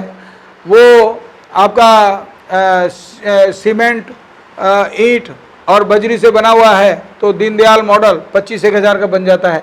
उसको यदि आप लोहे का ऊपर से वो डालते हैं तो 3-4 लाख का बन जाता है। उसको आप यदि सिंटेक्स की टंकी में बनाते हैं तो लगभग 15 हज़ार में बन जाता है। तो ऐसा वो पॉलीथीन का वो 500 रुपये का मिनिमम, यानी वो दुनिया का सबसे सस्ता गोबर गैस प्लांट आप खुद बना सकते हैं। उसमें जब आप गोबर घोल करके डालते हैं, उसमें 10 किलो गोबर है तो 15 किलो पानी उसमें मिला करके डालते हैं। उसके साथ में आप थोड़ा गुड़ भी डाल दीजिएगा, गोमूत्र भी डाल दीजिएगा, सब उसी में डालते जाइएगा। उसकी स्लरी जब निकल करके जाती है, हमें खाद की है ज़्यादा ज़रूरत, गैस का तो सेकेंडरी है, लेकिन जो गोबर की स्लरी निकल करके जाती है, जो जहाँ जा रही है वहाँ पर आप गड्ढे बना दीजिएगा। एक गड्ढा क्रमांक 1, 2, 3, 4, 5 गड्ढे बना दीजिएगा अलग अलग, 5-5 फुट के, 5 फुट गहरा है, 5 फुट लंबा चौड़ा है, ऐसे छोटे गड्ढे बना दीजिएगा। और जितना गोबर आप रोजाना डालते हैं उस गोबर से 10 गुना तक उसमें जैविक चीज़ें, जैविक कचरा उसमें डालने के लिए आप अपनी तैयारी रखें 10 गुना तक। यानी यदि आपका रोजाना 10 किलो गोबर निकलता है तो 1 क्विंटल जैविक कचरा उसमें आप डाल सकते हैं। जैविक कचरा कहाँ से क्या क्या मिलता है? सब्जी मंडी के अंदर बचा हुआ अपशिष्ट हो सकता है, अनाज मंडी के अंदर से छाना हुआ कचरा हो सकता है, पानी के ऊपर तैरने वाली जलकुंभी हो सकती है, फलों के अंदर से बचे हुए सड़े गले कुछ और केले के पत्ते वगैरह ये सब हो सकते हैं। ऐसा सारा कचरा गायों के, पशुओं के खाने के बाद में बचा हुआ जो अपशिष्ट रहता है वो सब। जितने पेड़ों के पत्ते गिरते हैं आग लगाने की ज़रूरत नहीं। जितनी खरपतवार उगी हुई है वो सब उसमें डाल सकते हैं। खरपतवार का उपयोग खाद बनाने के लिए वहाँ कर सकते हैं, बहुत अच्छा खाद बनता है। डरना नहीं कि खरपतवार हमारे खेत में उगेगी, बिल्कुल नहीं उगेगी। वो 10 गुना तक उसमें ये सब कचरा डालते हुए और स्लरी को उसमें रोजाना डालने दीजिएगा। और जो कंटेंट्स हमारी ज़मीन में कम है वो रोजाना उसमें डालते रहें। थोड़ा फॉस्फेट डाला है, कोई जिप्सम डाला है, कोई कैल्शियम का डाला है, कॉपर की कमी है तो छाछ में कॉपर डाल करके रखा कई दिन तक और फिर उस छाछ को उसमें डाल दिया। आयरन की कमी है तो आयरन की छीलन वो आप छाछ में डाल करके रखो 20-25 दिन, फिर उसको उसमें डाल दिया। ऐसा अपने मिट्टी के लिए, अपने ज़मीन के लिए जो चाहिए वो उस समय कंपोस्ट खाद बनाते समय उसमें यदि आप डालते रहे और उस गड्ढे को पूरा भर जाने के बाद में थोड़ा ऊपर आ गया, उसको या तो काली पॉलीथीन से बंद कर दो, नहीं तो मिट्टी से बंद कर दो। युक्त रहना चाहिए, सूखा हुआ नहीं रहे। ऐसा उसको बंद करने से 50 दिन बाद वो उसमें अच्छा बन जाएगा। लेकिन 50 दिन के बाद उसको निकाल करके बाहर नहीं डालना, खेत में जब डालना है तभी उसको निकालना है, उसको उसी में बंद रहने दीजिएगा। इसी प्रकार से ज़्यादातर घरों में गोबर का ढेर लगा पड़ा रहता है जो सूख जाता है। अमूमन गोबर को उठाया और फेंक दिया, वो सूखता रहता है, उसके गोबर के अंदर रहने वाले जीवाणु सब मर जाते हैं। उसको वापस खाद बनाना कैसे, यह पद्धति भी उसी पद्धति की तरह है कि जैसे वो गोबर वहाँ पर डालते रहे, वो कचरा यदि हमारे पास में 10 क्विंटल है तो उसमें 2 क्विंटल जीवामृत या गोकृपामृत या वेस्ट डिकम्पोजर 10 क्विंटल में 2 क्विंटल की मात्रा में उसमें डाल दिया। बाकी उसको गीला करना है तो पानी डाल दिया। और ये कोई ज़्यादा कम डाल दिया, इससे कोई नुकसान नहीं होने वाला। 2 क्विंटल का 4 क्विंटल डाल दिया, 10 क्विंटल का 12 क्विंटल हो गया, कोई खास फर्क नहीं पड़ेगा। ये सब उसमें, और जितना ज़्यादा से ज़्यादा कचरा हमें उपलब्ध हो जाए, 10 गुना बने चाहे 8 गुना बने, वो कचरा उस गोबर के साथ मिला करके और ये वेस्ट डिकम्पोजर, ये सब मिला करके उसमें यदि हमारी ज़मीन में जो कंटेंट्स कम है वो भी सब उसमें डाल करके और उसको पूरा पैक कर दें, चाहे तो मिट्टी से और चाहे तो काली पॉलीथीन से। यह भी 50 दिन तक बंद रखने के बाद उसके अंदर बहुत अच्छा खाद निर्माण हो जाता है। उस खाद का प्रयोग हम 1 एकड़ में 8 क्विंटल भी डाल दें तो हमारे लिए पर्याप्त हो सकता है। और जब हमारी कार्बन वैल्यू जैसे जैसे अप होती है तो आप उसकी क्वांटिटी कम कर सकते हैं, 8 क्विंटल से 7 क्विंटल, 6 क्विंटल, और जब 2% से ऊपर कार्बन जाने लगता है तो 2 क्विंटल भी पर्याप्त हो जाता है। 2% से भी ज़्यादा। मैं मणिपुर गया, 4.9% कार्बन वैल्यू यूनिवर्सिटी की ज़मीन में था। मणिपुर यूनिवर्सिटी की ज़मीन में 4.9%। वाइस चांसलर हैरान थे कि इतना कार्बन हमारी खेत में है, ये तो मिट्टी भी बिकने वाली है, इतनी अच्छी मिट्टी है। तो कार्बन वैल्यू जितनी अच्छी होगी पैदावार उसी प्रकार से हमारे खेत में अच्छी होने वाली है। तो ऐसा उसमें ये कंपोस्ट खाद का प्रयोग हम खेत में इस मात्रा में इस प्रकार से ये हम करें। ये मैंने तीसरे प्रकार का खाद बताया आपको। चौथे प्रकार का खाद उपले का, जो गोबर को ऐसा करते हैं ना, क्या कहते हैं यहाँ पर उसको? तिलका। हाँ? पिड़का। वो पिड़का है,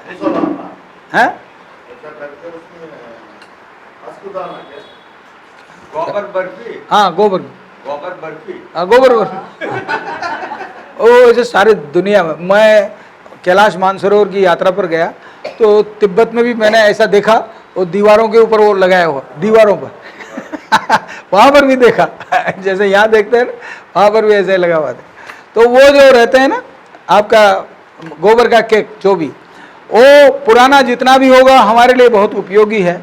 50 लीटर पानी में 15 किलो ये पुराने जो केक है वो उसमें डाल दिया 15 किलो, और छाया में रख दिया उसको 10 दिन, और उसके बाद उसको छान करके फिल्टर करके और उसका हम उपयोग करें।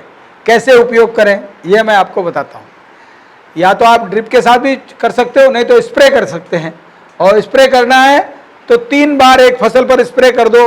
10% से ऊपर 20% तक भी आपकी यील्ड पर असर आएगा केवल इसके स्प्रे मात्र से। कब कब करना? पौधा इतना बड़ा हुआ, पहला स्प्रे कर दो। पौधे का मध्य आ गया, सेंटर आ गया, दूसरा स्प्रे कर दो।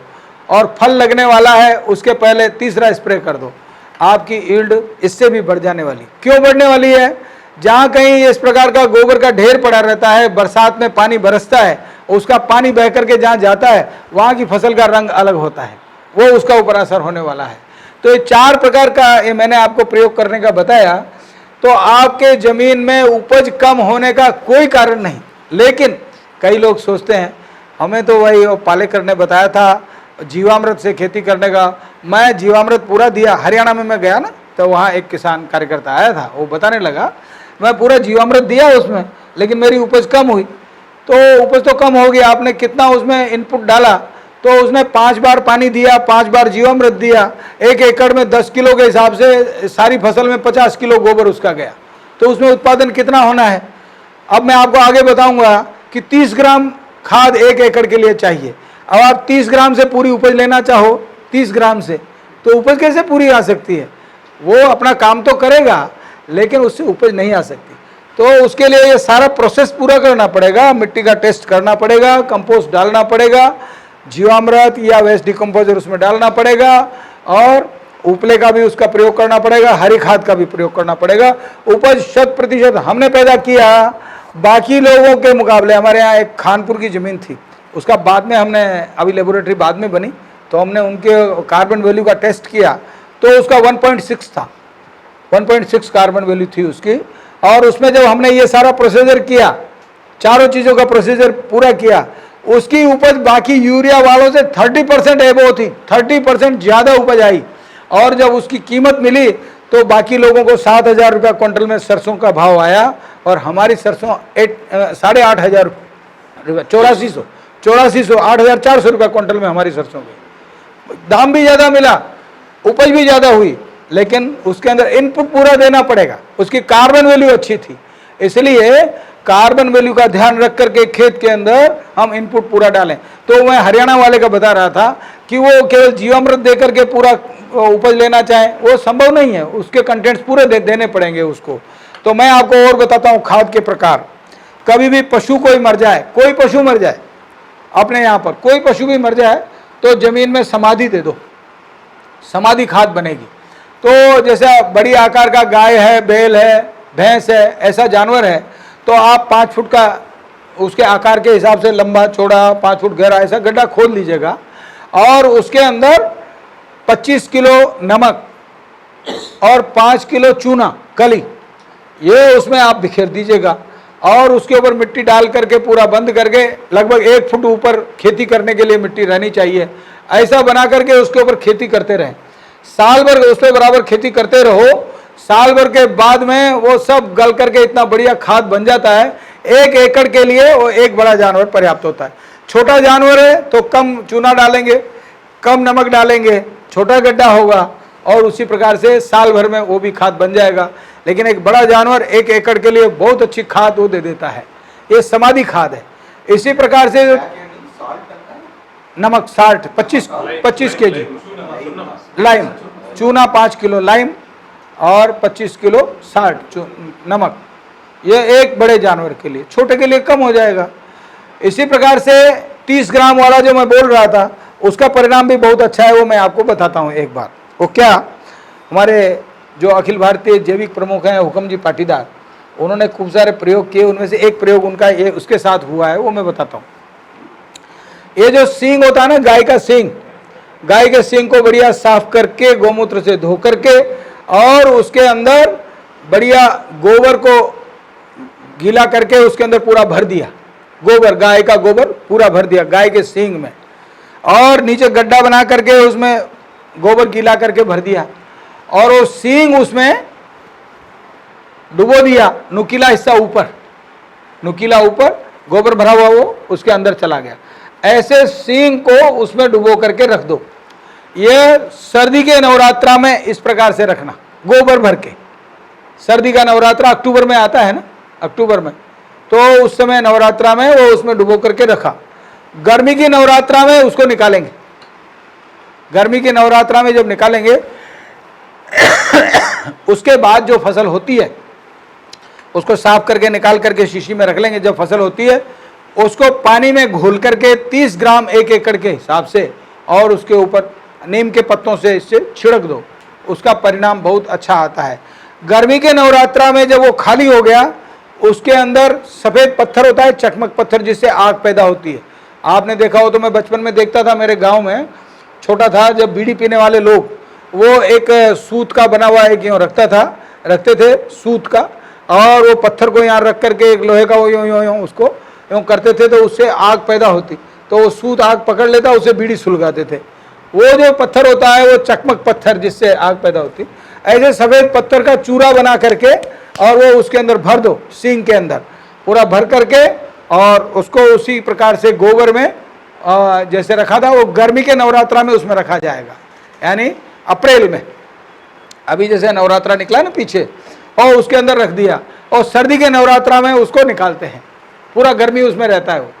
सर्दी में निकाल करके और फिर जब फसल पैदा होती है, जैसे गेहूं, चने, ये सब फसलें उस समय जो होती है, जो भी फसल उस समय होती है, उस समय निकाल करके उसको और पानी के साथ घोल करके और उसको उसके ऊपर, फसल के ऊपर छिड़कते हैं। उसका परिणाम बताता हूँ आपको।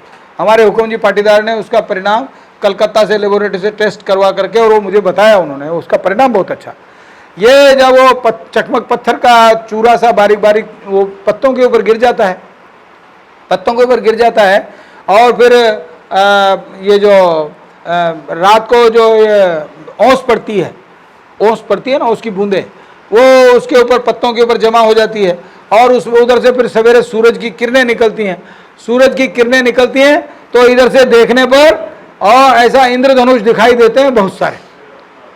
उधर से सूरज की किरणें, पानी और उस पत्थर में से निकल करके आने के बाद बहुत सारे उसमें से वो इंद्रधनुष दिखाई देते हैं। और उन्होंने उस पानी को जब सवेरे वो पानी जब ओस का पानी नीचे गिरता है पत्ते से, उसका कलेक्शन किया, कलेक्शन करके उन्होंने कलकत्ता लेबोरेटरी में भेजा और उसका परीक्षण कराने से पता लगा कि जो माइक्रो न्यूट्रिएंट्स हमारी ज़मीन में होते हैं वो बड़ी तादाद में उसके अंदर उस पानी में थे, यानी इतने माइक्रो न्यूट्रिएंट्स उसके द्वारा बढ़ जाते हैं। तो ये सींग खाद के द्वारा एक थोड़ा सा परिणाम 30 ग्राम भी 1 एकड़ में अपना परिणाम देता है। लेकिन मैं आपको पहले बता देता हूं कि 30 ग्राम खाद डाल करके पूरी उपज नहीं ली जा सकती। ये 30 ग्राम उपयोगी है, माइक्रो न्यूट्रिएंट्स जरूरी है, लेकिन कार्बन वैल्यू भी जरूरी है, खाद भी जरूरी है। तो ऐसा ये सींग खाद, इसी प्रकार से केंचुआ खाद होती है, बर्मी वाश होता है।